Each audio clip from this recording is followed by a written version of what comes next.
बिस्मिल्लाहिर्रहमानिर्रहीम। अस्सलाम वालेकुम स्टूडेंट्स, क्या हाल चाल है? उम्मीद करता हूँ आप लोग खैरियत से होंगे।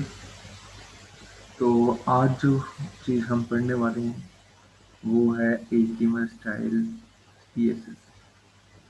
बेसिकली मैंने आपको बताया था कि जो स्टाइल्स हैं ये CSS से हैं, ठीक है। यानी स्टाइल जो एट्रीब्यूट है आप यूज़ कर रहे हैं ये CSS से बिलोंग करते हैं, ठीक है। और आज हम थोड़ा सा CSS को टच करेंगे, ठीक है। और सिर्फ इसलिए कि स्टाइल टैग बीच में स्टाइल एट्रीब्यूट जो है वो यूज़ हो रहा है, इसलिए थोड़ा सा हम CSS को देखेंगे। तो ये भी HTML की तरह बहुत ही ईजी है, कोई मुश्किल चीज़ नहीं है। तो बल्कि आप CSS की प्रॉपर्टी यूज़ तो कर ही हो, CSS की जो एलिमेंट्स हैं लाइक स्टाइल है, ठीक है। स्टाइल एट्रीब्यूट आप यूज़ कर रहे हो। अच्छा, CSS से बनता क्या है? CSS stands for cascading style sheets, ठीक है। CSS से क्या बनता है? कैस्केडिंग स्टाइल शीट बनती है। CSS saves a lot of work. It can control layout of multiple web pages at once, all at once. ठीक है। क्या होता है कि ये हमारा CSS जो है ना वो बहुत ज़्यादा हमारा काम की बचत करता है।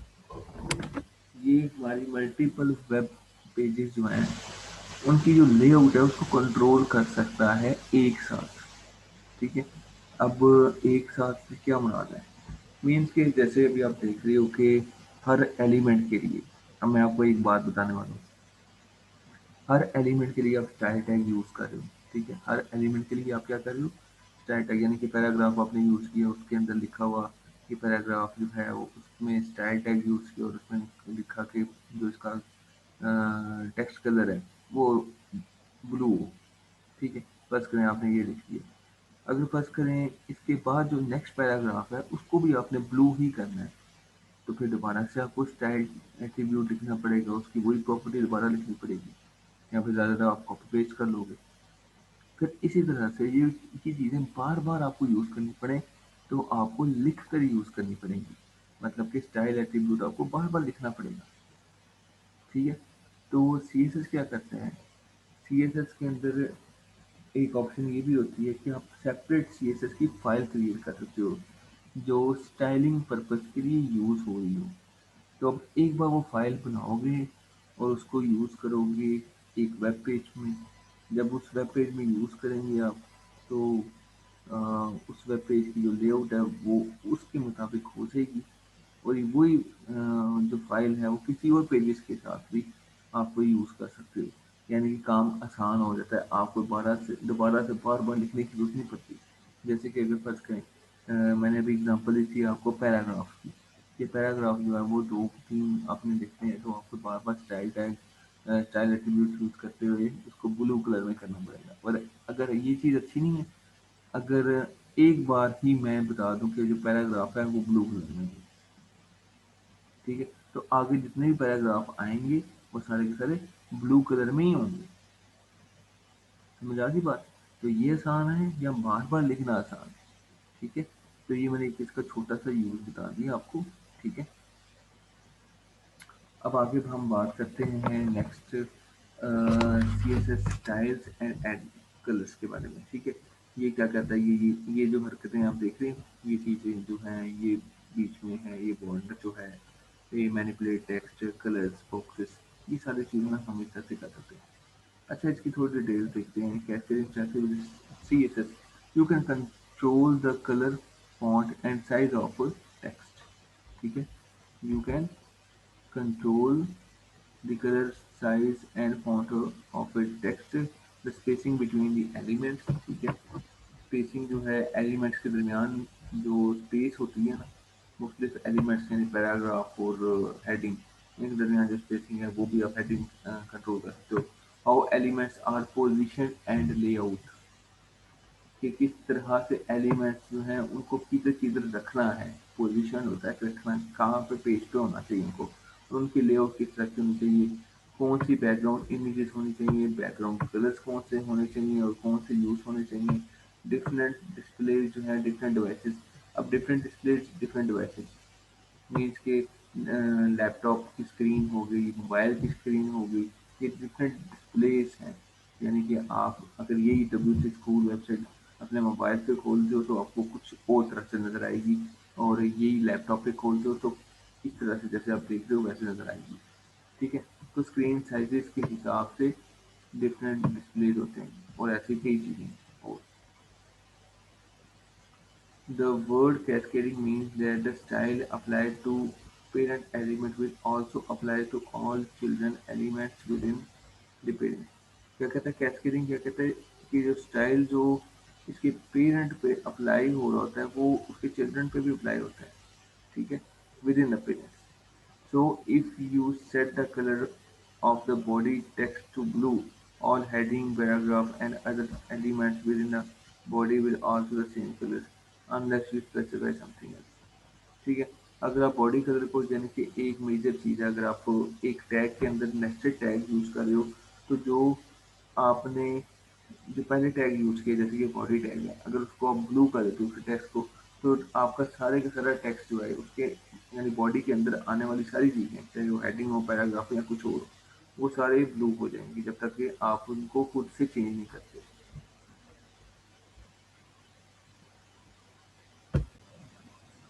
जी, तो आगे हम बात करते हैं यूजिंग सीएसएस की।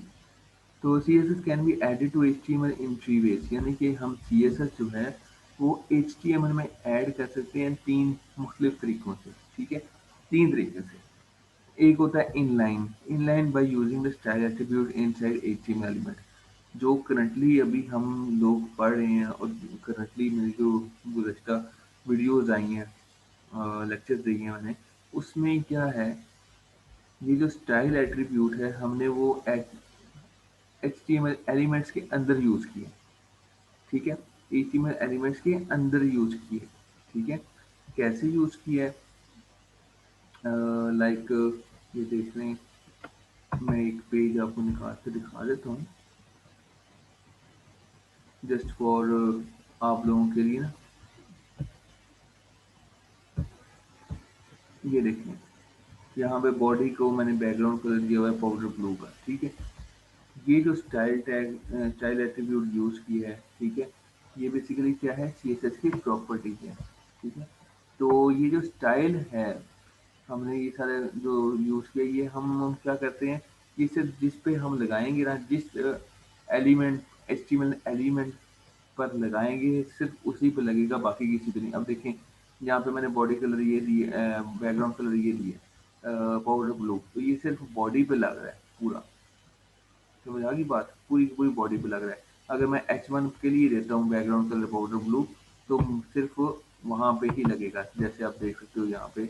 अभी अगर आप देखो तो ये देखो H1 के लिए मैंने ये दिया है तो पाउडर ब्लू पूरे का पूरा ये आ गया है, और स्टाइल जो है पी टैग के लिए दिया है तो इसके लिए बैकग्राउंड कलर ये आ गया। ठीक है, तो हर एलिमेंट के लिए मुझे मुख्तलिफ देने पड़ते हैं। ठीक है, मुझे क्या करना पड़ता है, मुख्तलिफ नहीं बल्कि बार बार मुझे स्टाइल टैग देने पड़ते हैं।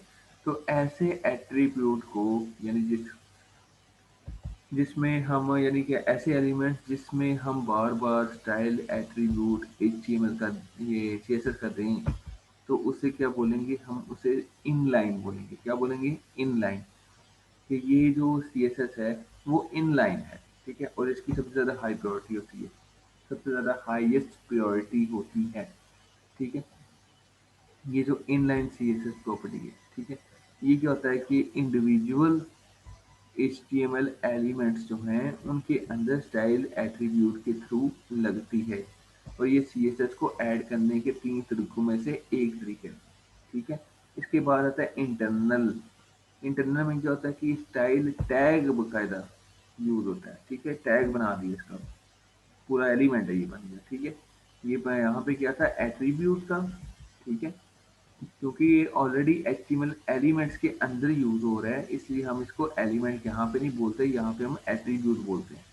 और यहाँ पे बकायदा ये एक खुद से एलिमेंट है। ठीक है, और ये हेड सेक्शन के अंदर आएगा। ठीक है, ये हेड सेक्शन के अंदर हमारे पास पहले टाइटल आता था, अब टाइटल के अलावा स्टाइल एट्रीब्यूट आएगा, ये स्टाइल डिफाइन करने के लिए यूज होता है। ठीक है, आमतौर पे ये जो एट्रीब्यूट है ये भी स्टाइल डिफाइन करने के लिए यूज हो रहा है, लेकिन ये जो एलिमेंट है इंटरनल का स्टाइल एलिमेंट, ये हेड सेक्शन के अंदर यूज़ होगा।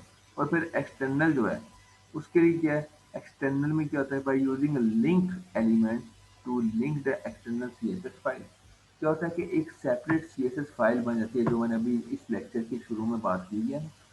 तो जैसे मैंने कहा था कि एक सेपरेट फाइल है, उसको मल्टीपल वेब पेजेस में यूज़ किया जा सकता है, ये मैं इसकी बात कर रहा था। तो ये जो सीएसएस फाइल है, आप क्या करते हो, एक नॉर्मल सीएसएस फाइल बना लेते हो, जैसे आप नॉर्मली एचटीएमएल फाइल बनाते हो जिसमें सिर्फ एचटीएमएल की कोडिंग होती है, डॉट एचटीएमएल के साथ आप उसको सेव करते हो एक्सटेंशन के साथ। इस फाइल को हम डॉट सीएसएस एक्सटेंशन के साथ सेव करेंगे, और उसके अंदर सीएसएस की सारी स्टाइलिंग लिखी होगी, और उसको हम लिंक टैग, लिंक एलिमेंट के थ्रू, ठीक है, लिंक एलिमेंट के थ्रू इस एक्सटर्नल फाइल के साथ लिंक कर देंगे। जैसे हमने इमेज सोर्स जो है वो पाथ देकर लिंक किया था, ठीक है, हमारे एचटीएमएल फाइल से, और वहां से वो हमें पिक्चर उठा के डिस्प्ले करवा रहा होता था। इसी तरह से यहाँ पे सीएसएस फाइल है, एक हम सेपरेट बनाएंगे। उस सेपरेट फाइल को हम इस लिंक एलिमेंट के साथ पाथ वगैरह देके, ठीक है, जब पाथ वगैरह देकर हम इसको एक दूसरे के साथ लिंक कर देंगे, उस फाइल के साथ लिंक कर देंगे यूजिंग दिस लिंक टैग, यानी लिंक एलिमेंट, ठीक है। तो ये चीज़ है। तो ये हम इनकी डिटेल्स पढ़ेंगे, लेकिन यहाँ पे सिर्फ और सिर्फ एक ओवरव्यू दे रहा हूँ मैं, जैसे सिंपल, या एक इंट्रोडक्शन दे रहा हूँ। The most common way to add CSS is to keep the style in external CSS files.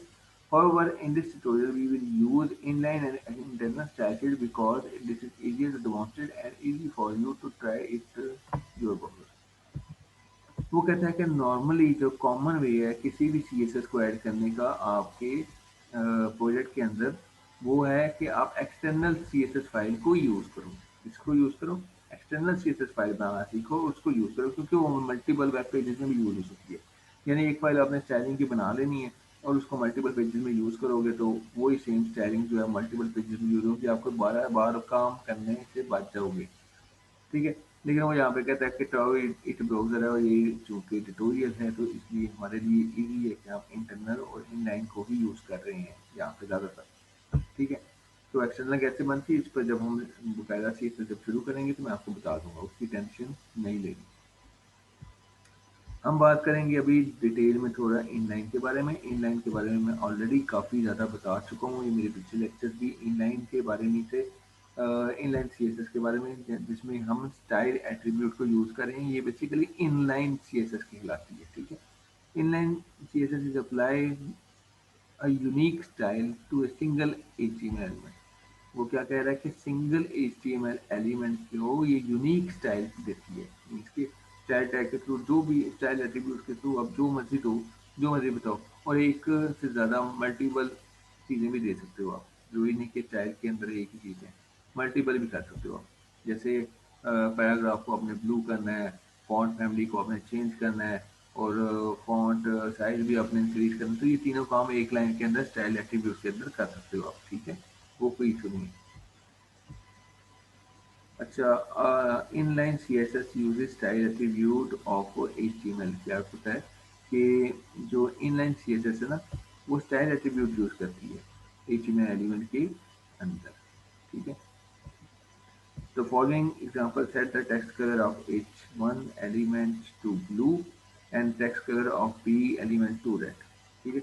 अब वो क्या कह रहा है कि रेड और ब्लू जो है हम उसको कन्वर्ट कर रहे हैं, ठीक है। मीन्स के क्या हो रहा है, यहाँ पे हम H1 को कलर ब्लू कर रहे हैं और B का कलर जो है वो रेड कर रहे हैं। ये सेम आपने पहले भी करके देखा हुआ है ऐसे, ठीक है।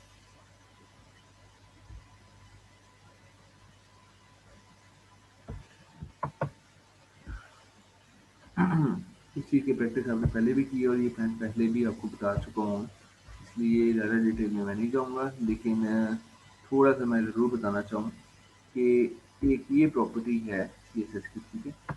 मैं क्या चाह रहा हूँ, मैं चाहता हूँ, मैं इसकी वजह से डायरेक्ट कॉपी पेस्ट कर रहा हूँ, और एक और जो ट्राइड ब्राउज़र है, ये चीज़, ठीक है। अब ये क्या कह रहा है, ये कलर ब्लू है, यहाँ ये कलर रेड है। तो अक्सर स्टूडेंट्स के माइंड में ये क्वेश्चन आता है कि ये तो एक स्टाइल है ना, तो अगर इसी को मैं इसकी बैकग्राउंड कलर चेंज करना चाहता हूँ, फॉन्ट साइज चेंज करना चाहता हूँ, ब्लू ये डिफरेंट काम करना चाहता हूँ, तो वो कैसे करूँगा? तो उसके लिए बहुत सिंपल तरीका है, ये जो इन्वर्टेड कॉमा जो होते हैं ना, ये इन्वर्टेड कॉमा, ठीक है? इनके अंदर रहते हुए और ये जो है ना, ये जो चीज़ आप देख रहे हो, ये क्या है? ये स्टाइल एट्रीब्यूट की प्रॉपर्टी है और ये इसकी वैल्यू है। ये बेसिकली प्रॉपर्टी नेम है, कलर क्या है? Property name. और कॉलन लगाएँगे बीच में और ये कलर लिख देंगे, कलर नेम लिख देंगे। उसके बाद यानी कि ये वैल्यू है इसकी और ये इसके बाद ये टर्मिनेटर आता है। ये जो चीज़ देख रहे हो ये जो ये चीज़, ये क्या है? ये टर्मिनेटर है ये चीज़। ठीक है? तो या सेमीकोलन कह रहे हैं इसे, ठीक है? तो इसके अंदर मैं एक और चीज़ यूज़ ऐड करने जा रहा हूँ, वो है ये। अभी देखिए इसके बाद मैंने क्या किया, बैकग्राउंड कलर पाउडर ब्लू कर दिया। सिंपली और तो कुछ नहीं किया ना। अब इसको रन करके देखते हैं सिंपल कि अब क्या आता है। तो ये देखिए ये अप्लाई हो गया। तो ये मैंने प्रैक्टिस सिर्फ उन लोगों के लिए की है जिनको लगता है कि एक से ज़्यादा हम अप्लाई नहीं कर सकते। क्यों नहीं कर सकते? अब जितने भी इसके एट्रीब्यूट हैं या इनकी प्रॉपर्टीज़ हैं, चाइल्ड एट्रीब्यूट की जितनी भी प्रॉपर्टीज़ हैं, वो सारे के सारे आप एक साथ भी यूज़ कर सकते हो अगर एप्लीकेबल हों इस पर तो, ठीक है? और नॉर्मली एप्लीकेबल नहीं। तो यहाँ पे मैंने इसके बॉर्डर ब्लू भी कर दिया, ये मुझसे भी कर दिया, ठीक है? तो कलर भी आ गया, फॉन्ट साइज आपने चेंज करना है तो वो भी आप कर सकते हो, ठीक है? इसमें ऐड करके मज़ीद इधर से ऐड करना है, फॉन्ट साइज वगैरह ये इस तरह से ऐड करोगे आप तो वो भी आप कर सकते हो, ठीक है? तो ये जस्ट मैंने आपको थोड़ी सी एडिशनल इन्फॉर्मेशन दे दी इनलाइन सीएसएस के साथ ताकि आपको कोई प्रॉब्लम ना बने, ठीक है? अब आगे बात करते हैं हम internal CSS की। Internal CSS is used to define a style for single HTML page, ठीक है? इंटरनल सीएसएस जो है वो आपका एक सिंगल पूरे पेज के लिए जो स्टाइल है ना उसको डिफाइन करने के लिए इस्तेमाल होती है। अच्छा, ये जो इनलाइन थी ना ये सिंगल एट्रीब्यूट के लिए यूज होती है, सिंगल एलिमेंट्स के लिए यूज होती थी, जैसे कि पी टैग के लिए सिंगल यूज होगी, फिर एचटीएमएल के लिए सॉरी और किसी टैग एलिमेंट के लिए एचटीएमएल एलिमेंट है ना उनके लिए यूज होगी, जैसे कि H1 है, P है, H2 है, H3 है वगैरह वगैरह जितने भी आपने पढ़े हैं वो सारे एलिमेंट्स को आपने डिफरेंट स्टाइलिंग करके अलग अलग करते रहे हैं आप इनलाइन में। इंटरनल में क्या होता है कि आप एक पेज के लिए पहले से डिफाइन कर लेते हो, पूरे पूरे पूरे पेज के लिए डिफाइन कर लेते हो कि भाई ये चीज़ होगी, इस तरह की इसकी स्टाइलिंग होगी। तो पूरे एक पेज के लिए आप सिंगल यानी कि एचटीएमएल सिंगल पेज के लिए और ये जिस पेज पे आप लिखोगे सिर्फ उसी पेज पे अप्लाई हो सकती है, किसी और पेज पे अप्लाई नहीं हो सकती जब तक कि आप कॉपी पेस्ट करके ना अप्लाई करो।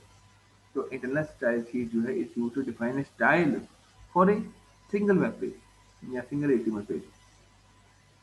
An internal CSS is defined in the header section of the HTML page within the style element.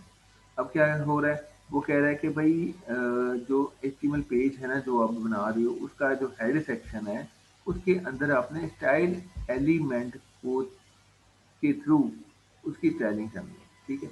यानी कि क्या, जैसे कि आप पहले हेड सेक्शन के अंदर हमने टाइटल दिया था, ठीक है? अब हेड सेक्शन के अंदर हम स्टाइल एट्रीब्यूट भी देंगे ताकि उस पेज का स्टाइल जो है वो बताया जा सके, स्टाइल को डिफाइन किया जा सके। उसको डिफाइन करने के लिए पेज के स्टाइल को बताने के लिए हम क्या करेंगे, हम स्टाइल एलिमेंट को यूज करेंगे हेड सेक्शन के अंदर सेम एचटीएमएल पेज में, ठीक है? जिसकी हम स्टाइलिंग करना चाहते हैं। The following example sets the text color of all H1 elements on the page on that page to blue and text color to all the P elements to red. In addition, the page will display with a powder blue background color. अब वो क्या कह रहा है, ये जो अब वो फर्ज करें आप कहते हैं कि मेरा एक पेज है, आप एक पेज बनाना चाह रहे हो जिसमें आप चाहते हो कि जो H1 एलिमेंट्स है ना जितने भी H1 एलिमेंट्स आए उस पेज के ऊपर वो ब्लू कलर के हैं और फिर कहते हो कि आप जितने भी पी हैं यानी अ, यानी कि जो जितने भी पी हैं, पी मतलब पैराग्राफ, ठीक है?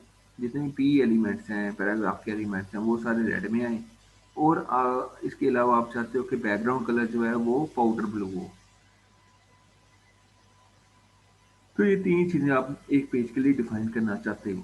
फ़र्ज़ करें आप कहते हो कि एक पेज के अंदर जितनी भी हेडिंग्स हैं, वो किस कलर में हो? ब्लू कलर में हो, पैराग्राफ रेड में हो और बैकग्राउंड कलर जो है वो ब्लू में, पाउडर ब्लू में। तो ये तीनों चीज़ें आपने डिफ़ाइन करनी है पूरे पेज के लिए। इसके अलावा आपको अलग-अलग से करने की ज़रूरत नहीं है। इनलाइन की तरह आपको अलग एचटीएमएल एलिमेंट्स के अंदर जा के करने की ज़रूरत नहीं पड़ेगी फिर। फिर आपने सिंपली लिखना है, क्योंकि आप पहले से डिफ़ाइन जो कर रहे हो। अब मैं इसको अब थोड़ा-सा एग्ज़ाम्पल देता हूँ आपको, इससे बेहतर आपको समझ आएगी। ये एचटीएमएल एलिमेंट्स हैं, ये सारा कुछ चल रहा है आपका, ठीक है? अब हेड सेक्शन के अंदर आपने क्या दिया? स्टाइल एट्रीब्यूट दे दिया। अब स्टाइल एट्रीब्यूट दिया आपने, ये बेसिकली आप क्या कर रहे हो? स्टाइल एट्रीब्यूट आपने sorry not attribute, style element है ये, ठीक है? स्टाइल एलिमेंट दे दिया, ये क्या है? इंटरनल स्टाइल शीट और यहाँ पे स्टाइल एलिमेंट खत्म भी हो रहा है, ठीक है? ये 4 कोडिंग है इसकी। अब यहाँ पे आपने सिर्फ क्या लिखना है? आप यहाँ यहाँ पे लिखोगे क्या चीज़? ये है बॉडी। आप कहते हो कि जी बॉडी जो है ना मेरी, पूरी की पूरी, मीन्स के मैंने कहा था बैकग्राउंड कलर अप्लाई करना, तो वो बॉडी पे अप्लाई होता है। बैकग्राउंड कलर किस में अप्लाई होता है? हमेशा पूरी बॉडी के ऊपर अप्लाई होता है, यानी कि बैकग्राउंड कलर जो है ना, ये सारे के सारा ये बॉडी पे अप्लाई होता है। तो बॉडी जो एलिमेंट है, ठीक है, उसका नाम लिखना है आपने पहले, और फिर ये जो कर्ली ब्रैकेट्स है ना, ये देनी है, और उन कर्ली ब्रैकेट्स के अंदर आपने प्रॉपर्टी वैल्यू देनी है, यानी प्रॉपर्टी का नाम और वैल्यू दे देनी है। उसके बाद एंटर प्रेस कर दें। नेक्स्ट लाइन पे आए, H1, यानी कि फिर से आपने क्या देना है? सिर्फ एचटीएमएल एलिमेंट का नाम देना है बगैर किसी टैग के, यानी जो ब्रैकेट्स हैं चेक हैं यहाँ पे नहीं लगानी। सिर्फ आपने क्या करना है?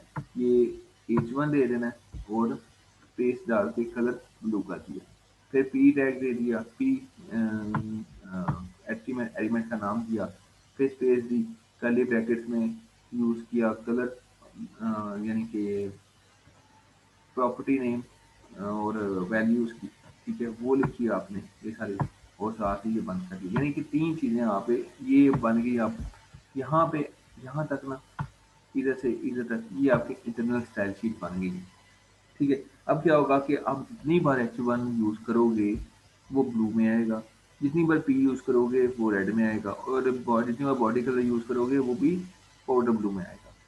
तो अब यहाँ पे देखो, यहाँ पे किसी ने भी यानी H1 है और P जो है, यहाँ पे देखें, अगर गौर करें तो आपको यहाँ पे इंटरनल वो जो स्टाइल शीट थी ना, इनलाइन स्टाइल शीट, जैसे स्टाइल एट्रीब्यूट के थ्रू हमने दिया था, वो चीज़ यहाँ पे नज़र नहीं आ रही, लेकिन इसके बावजूद आपको कलर हुआ हुआ, स्टाइल हुआ हुआ नज़र आएगा।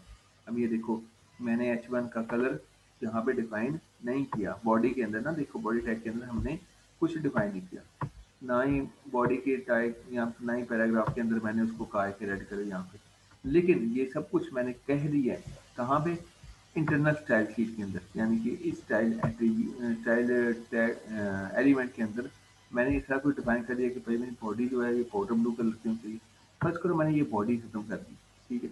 अगर फर्ज करो मैंने ये बॉडी खत्म कर दी, ये कट कर रहा हूँ मैं यहाँ पर, ठीक है? यानी कि मैंने यहाँ पे डिफाइन कर दिया बॉडी जितनी बार भी यूज हो वो किस कलर में हो? वो पाउडर ब्लू में हो, H1 जो है वो ब्लू कलर में हो, और P जो है वो रेड कलर में हो, ठीक है? तो ये देखिए ब्लू कलर में H1 और P कलर में आपके पास रेड आ गया। तो ये सारी चीज़ आपके सामने आ रही है। अब मैंने ये जो चीज़ थी, क्या कहते हैं इसको, बॉडी, ये मैं कट कर रहा हूँ सिर्फ आपको दिखाने के लिए कि देखोगे ये कैसे काम कर रहा है। क्योंकि बॉडी के अंदर यहाँ पे देखो, अगर ये बॉडी एट्रीब्यूट मैंने एलिमेंट यूज़ किया, ठीक है? इसके अंदर मैंने ये नहीं कहीं पे भी लिखा हुआ कि बैकग्राउंड कलर जो है ब्लू होना चाहिए, ठीक है?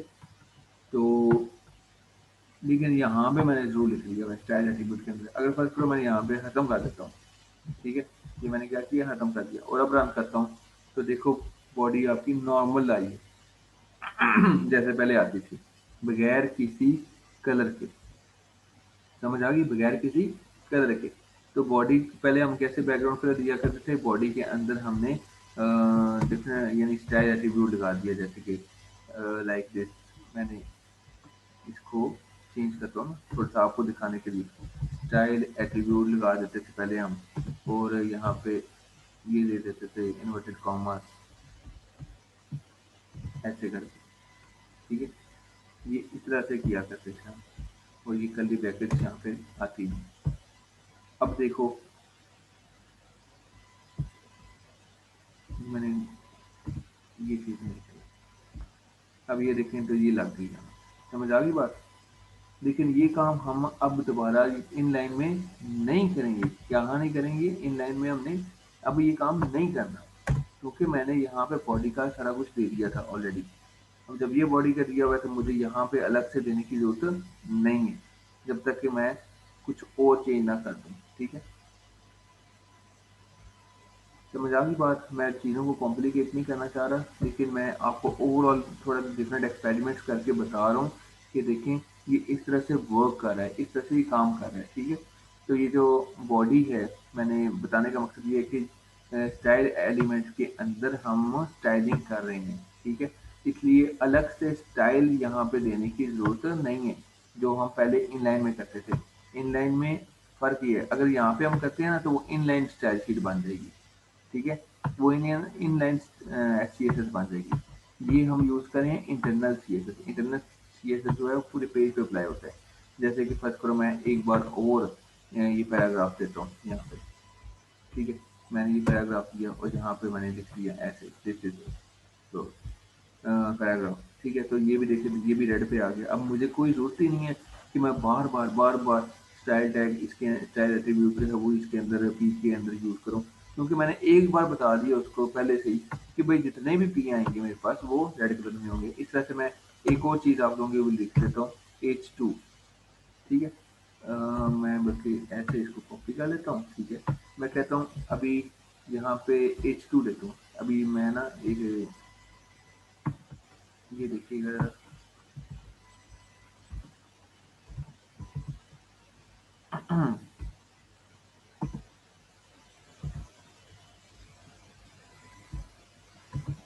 मैं यहाँ पे क्या करने जा रहा हूँ, मैं सिर्फ यहाँ पे एक H2 दिखाने लगा हूँ आपको। ये देखिए H2 किस कलर में है, रेड ब्लैक कलर में है। नॉर्मली इसी कलर में आपका हेडिंग 2 भी आती होती है। ठीक है, अब यहाँ पे देखो इस स्टाइल एलिमेंट के अंदर मैंने H2 कहीं पे लिखा हुआ है, नहीं लिखा हुआ। क्योंकि नहीं लिखा तो इसलिए वो डिफ़ॉल्ट आया है, जो कि आना चाहिए था जहाँ जैसा HTML वालों ने पहले से डिफाइन किया हुआ है। अब मैं क्या कर रहा हूँ, मैं इसकी स्टाइलिंग करता हूँ। ठीक है, मैं कहता हूँ नहीं H2 जो है वो मुझे कौन सा चाहिए, किस कलर में चाहिए मुझे, वो किसी और कलर में चाहिए। लाइक मैं कहता हूँ यहाँ पे मुझे ग्रीन में चाहिए। ठीक है, तो मैं जैसे ग्रीन लिख रहा हूँ। ठीक है, अब रन करता हूँ तो देखो ये मुझे ग्रीन रन हो गया। अब जितने भी H2 आएंगे वो सारे के सारे ग्रीन हो जाएंगे। ठीक है, तो ये आपकी क्या है, ये इंटरनल स्टाइल शीट है। यहाँ तक हमारा टॉपिक था आज का, मतलब कि ये इनलाइन स्टाइल शीट ये थी। तो आई होप आपको समझ आ गई होगी इस चीज़ की। अब दोबारा से आगे कंटिन्यू करते हैं तीसरी टाइप के लिए, वो है external C S S. External C S S क्या है, कैसे यूज़ होती है, उसको भी हम देख लेते हैं। ठीक है, एक्सटर्नल सी एस एस में क्या होता है, external C style sheet is use to define the style for many HTML pages. External style sheet जो है वो एक से ज़्यादा वेब पेजेस या एचटीएमएल पेजेस को स्टाइल करने के लिए यूज़ होती है।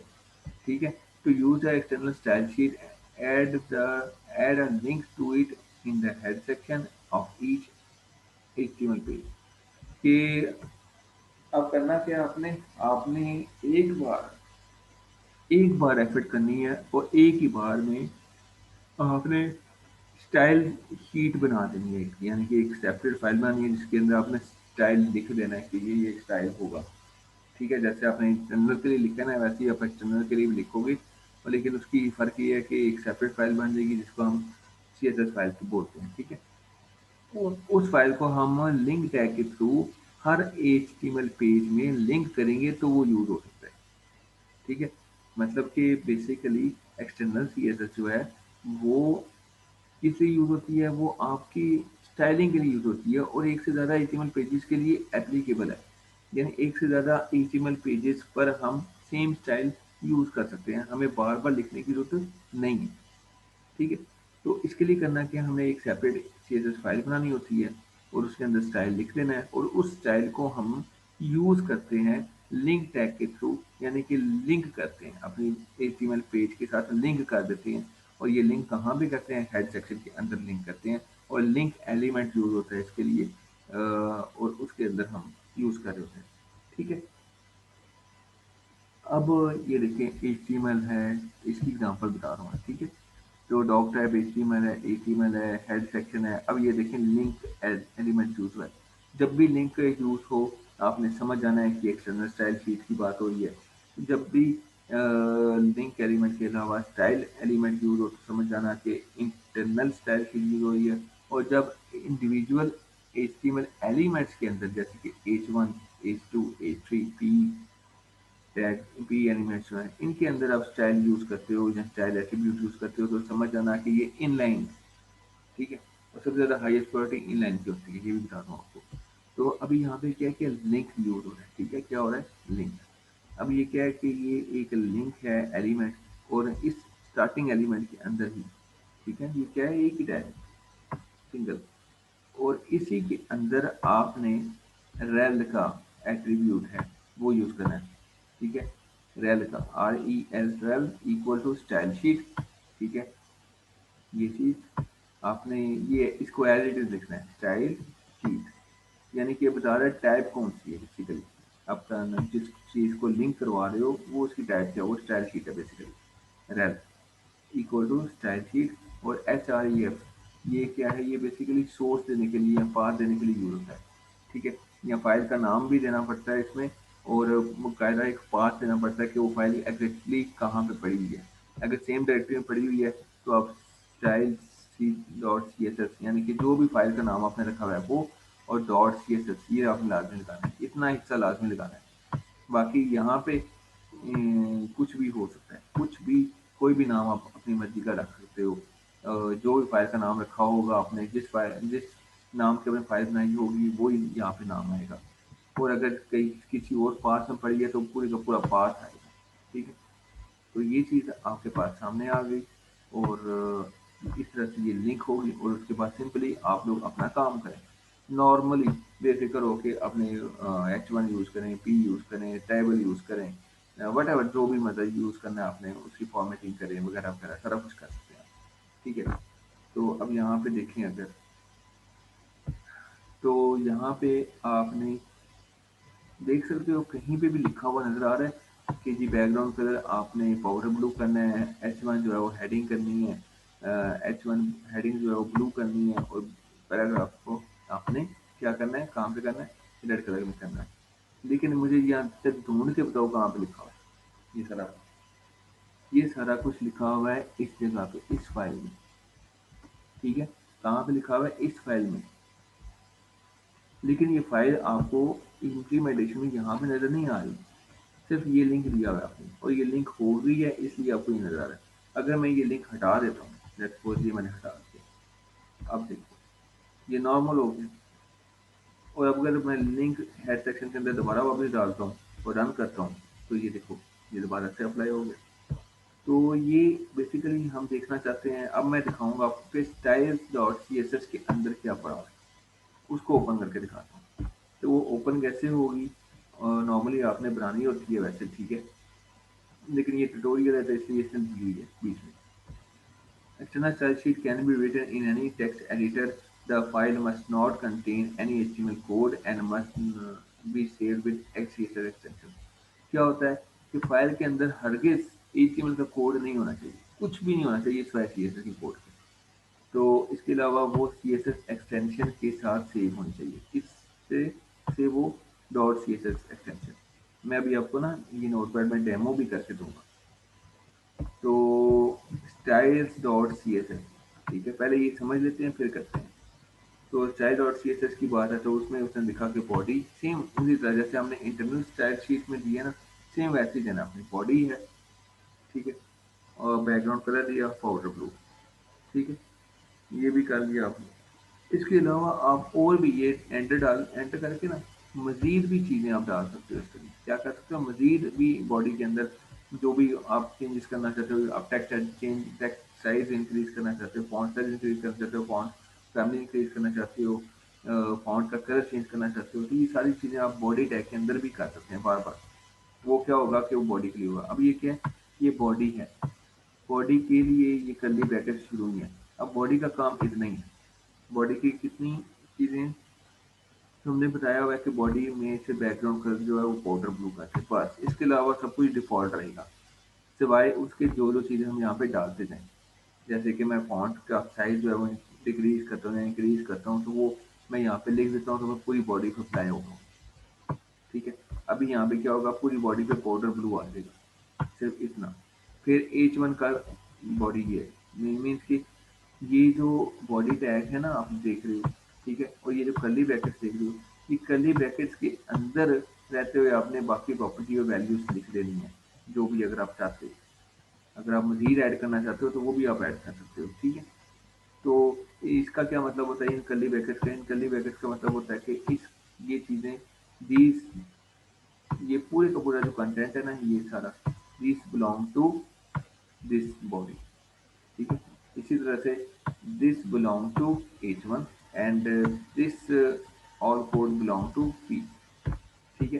तो H1 curly bracket colour blue और फिर ब्रैकेट क्लोज, ये ब्रैकेटें क्लोज और ओपन होंगी, इनको स्किप नहीं करना, नहीं तो एरर आ सकता है, प्रॉब्लम आ सकती है, ठीक है? तो इन चीज़ों को आपने बड़ी बारीकी से देखना। तो ये छोटी-छोटी गलतियाँ होती हैं जो प्रॉब्लम करती हैं बाद में क्रिएट। तो ये मैं हमने 3 चीज़ें इस तरह से लिख दी और सिंपली आप वो काम कर सकते हो। तो अब यहाँ पे फ़र्ज़ करें मैं नोटपैड ओपन करता हूँ, सिर्फ़ आप लोगों की आसानी के लिए एक बार आपको बता दूँ कि कैसे एक फ़ाइल जो है वो क्रिएट होती है, ठीक है? स्टाइल शीट जो है वो कैसे क्रिएट होती है। ये आपको दिखाने के लिए मैं सिर्फ़ एक स्टाइल शीट क्रिएट करने जा रहा हूँ, ठीक है? मैं क्या करता हूँ, मैं इसी को कॉपी कर लेता हूँ सिंपली।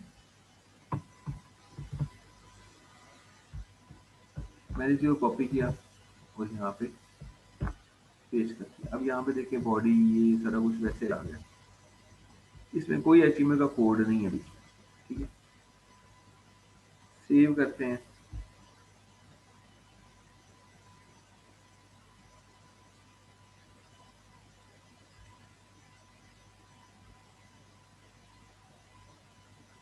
अच्छा सेव मैं कर रहा हूँ, कहाँ पे करता हूँ, डेस्कटॉप पे कर देता हूँ, ठीक है?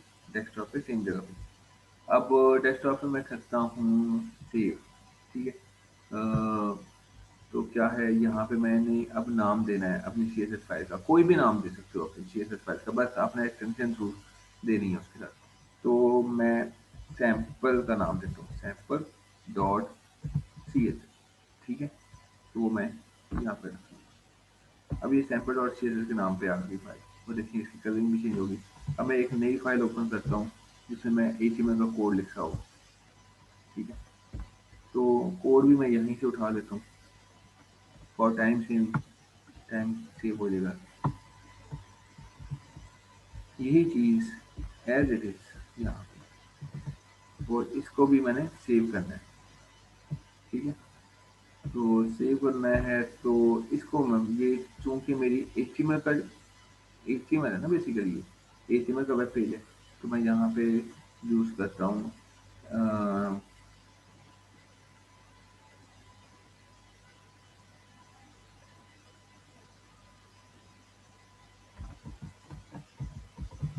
लर्निंग CSS या लर्निंग कर देता हूँ HTML, ठीक है? इसको भी मैंने डेस्कटॉप पे रख दिया। अब ये भी मैंने डेस्कटॉप पे रख दिया, ठीक है? अब क्या हो रहा है, अब मैं इसको रन करने की कोशिश करता हूँ, ठीक है? क्या करता हूँ, लॉन्च इन क्रोम। अब यहाँ पे देखें क्रोम के अंदर ये आ गया सारा मेरा। अब देखें this is heading, this is paragraph. यहाँ पे फॉर्मेटिंग क्या हुई है, हुई नहीं, फॉर्मेटिंग तो हुई नहीं। क्यों नहीं हुई भाई, बड़ा इंटरेस्टिंग रीजन है इसका, आप बताएं जरा, सोच के बताएं क्यों नहीं हुई फॉर्मेटिंग। फॉर्मेटिंग बेटा इसलिए नहीं हुई, मतलब कि ये जो आपकी जो डेकोरेशन है ना CSS अप्लाई नहीं हुई इसमें, क्योंकि CSS तो ये पड़ी है, उसमें मैंने बॉडी कलर लिखा था पाउडर ब्लू होगा, कलर जो है H1 का वो ब्लू होना चाहिए, P जो है वो रेड होना चाहिए, पर यहाँ पे तो कुछ भी नहीं है। क्यों नहीं है? वो इसलिए नहीं है कि बेटा मैंने यहाँ पे फाइल का नाम क्या रखा हुआ है, सैम्पल डॉट CSS, और यहाँ पे मैंने लर्निंग में क्या लिखा हुआ है, स्टाइल डॉट CSS। स्टाइल जो था ना नाम, ये ट्यूटोरियल में था, मैंने जब अपने पास फाइल बनाई है उसमें CSS फाइल का नाम मैंने सैंपल रख लिया था, चेंज किया था, तो मुझे यहाँ पे भी चेंज करना है, ठीक है? अब देखो मैंने सिर्फ सेव कर रहा हूँ इसको और दोबारा से इसी पेज को मैं F5 प्रेस कर रहा हूँ, तो ये देखो अप्लाई हो गया। समझ आ गई बात? अब आपको समझ बेहतर आ गई होगी कि किस तरह से हो रहा है। मैं आपको साथ साथ लैब भी करवा रहा हूँ, साथ साथ ये सारी चीज़ें भी करवा रहा हूँ, प्रैक्टिकली करके दिखा रहा हूँ ताकि आपके लिए ईजी हो जाए सारी चीज़ें। ठीक है, तो ये हो रहा है। समझ आ गई बात? तो ये स्टाइल से बेसिकली, और ये मैंने कर दिया आपको। ठीक है, समझ आ गई बात? अब ये sir colour, font sizes, colour property जो है डिफाइन करता है, कलर वो कलर कौन सा यूज होगा, फॉन्ट फैमिली जो है ये पूरा, ये फॉन्ट फैमिली, ये फॉन्ट डैश फैमिली इस तरह लिखना है प्रॉपर्टी, और साथ उसकी वैल्यू लिखनी है। फिर फॉन्ट डैश साइज जो है प्रॉपर्टी वो डिफाइन करता है कि टेक्स्ट का क्या साइज होगा। ठीक है, ये सारी चीज़ें जो हैं आप इधर लिख देते हो, ये स्टाइल टैग के अंदर। अब यहाँ पे देखें बेसिकली उसने फिर से इंटरनल स्टाइल शीट यूज़ करनी शुरू कर दी है। यहाँ पे ये इंटरनल स्टाइल शीट यूज़ हो रही है। ठीक है, मैंने क्या बताया था, जहाँ पे स्टाइल एट्रीब्यूट यूज हो, एट्रीब्यूट नहीं सॉरी, एलिमेंट यूज हो, तो समझ जाना कि ये स्टाइल ये इंटरनल है। तो यहाँ पे इसने मुख्तलिफ चीज़ें बताई मुझे, और यहाँ पे हम ट्राई क्लोज पे देखते हैं। अब यहाँ पे देखें कलर जो है वो रेड बताया, ब्लू बताया, बैकग्राउंड बताया, फॉन्ट साइज जो है वो चेंज करके बताया, तो मुख्तलिफ चीज़ें बताई उसने। तो यहाँ पे देख सकते हो कि ये चीज़ें नज़र आ रही हैं। तो ठीक है, H1 जो है उसमें उसने ब्लू बताया था, बैकग्राउंड फॉन्ट फैमिली बताया था, 300% उसने बताया कि पेज के 300% पर ये हेडिंग नज़र आए। तो फिर बाकी रेड बताया, बाकी सारी चीज़ें जो बताई हैं वो एज इट इज़ आप पैराग्राफ जो है वो सी फॉर्मेटिंग अप्लाई कर दी। और यहाँ पे सिंपली बाद में आपने सिंपली अपने टैग लिखने हैं और कुछ नहीं करना। यहाँ एट्रीब्यूट ये एलिमेंट लिखने हैं। स्टाइलिंग सारी की सारी आप कहाँ पे करोगे, यहाँ पे करोगे। और ये भी पॉसिबल है कि आप इधर कर सको, मीन्स कि मैं यही चीज़ में एक और अपना आपको मज़े की बात बताता हूँ कि आप फर्ज करें इसी स्टाइल टैग के अंदर, देखिए मैंने अभी दोबारा से ये काम किया। ठीक है, मैंने क्या किया, दोबारा से चेंज किया,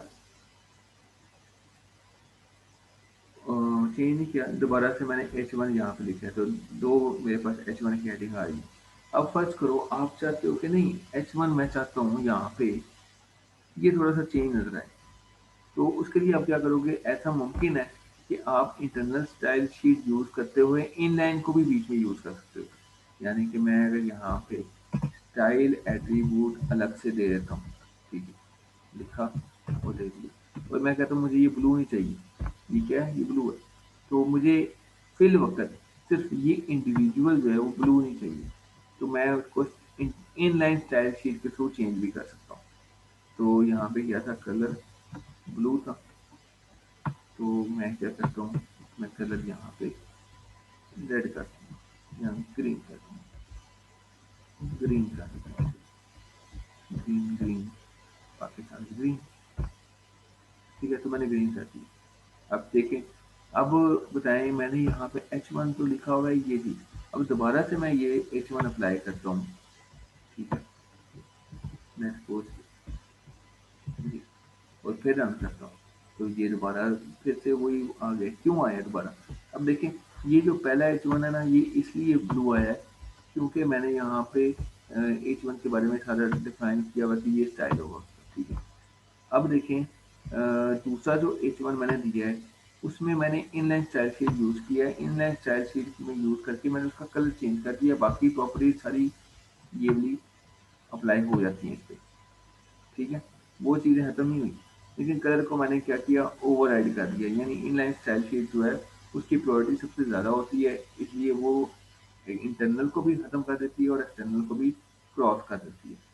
तो क्या होता है कि इसने जो प्रॉपर्टी मैंने चेंज की यहाँ पे सिर्फ उसको देखा और उसको चेंज कर दिया, बाकी उसने चीज़ें यहीं से उठाई हैं इधर से।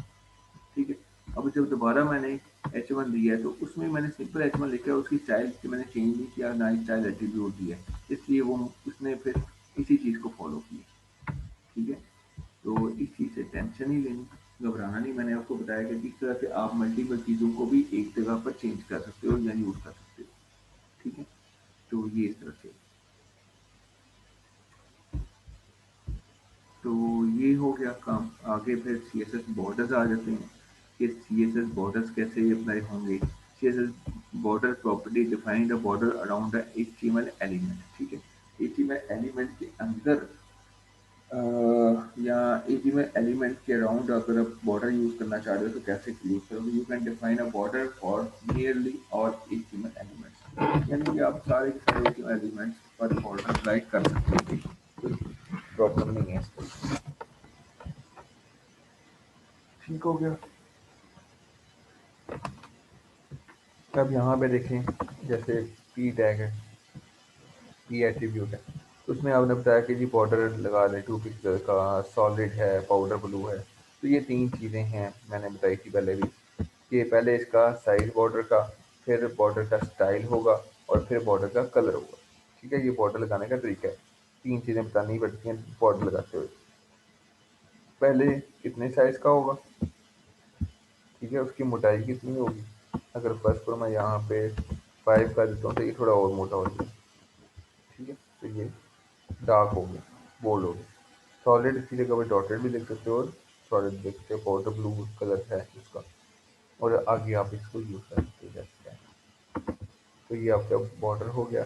पैडिंग है, पैडिंग क्या होता है, the property defined the padding space between the text and the border, यानी एक बॉर्डर के बीच में और टेक्स्ट के बीच में कितना फासला होना चाहिए, उसको हम पैडिंग बोलते हैं। ठीक है, तो इसको हम ट्राई करके देखते हैं, तभी मेरे को समझ आएगी। ये जो फासला देख रहे हैं ना, पहले अगर देखा था तो ये जो पैराग्राफ है, ठीक है, ये कहाँ से शुरू हो रहा था, ये बिल्कुल इस दीवार के साथ, यानी कि जो हेडेड है ना, इसके साथ जो शुरू हो रहा था बिल्कुल, या इससे थोड़ा सा हट के था। तो यहाँ पे मैंने जो पिक्सेल्स, यहाँ पे जो पैडिंग है, यानी कि इस बॉर्डर से इस पैराग्राफ का जो फासला है वो कितना होता है, ये 30 पिक्सेल्स का मैंने बोला। यहाँ पे देखें पैडिंग मैंने बताई है, ये फासला बताता है बेसिकली। अगर ये फासला मैंने फर्ज करें करते ही नहीं, यहाँ पे मैं ख़त्म कर देता हूँ उसको और रन करता हूँ, तो देखो ये कोई फासला नहीं है, बिल्कुल नॉर्मल जीरो। अगर पैडिंग जो है वो खूबसूरती बढ़ाता है आमतौर पे। अब पैडिंग जो है वो 30 कर दी मैंने, तो दोबारा से रन करेंगे तो ये इंक्रीज होगी। अब 30 ज़्यादा अगर आपको लग रही है तो मैं कहता हूँ कि भाई 10 कर लेते हैं।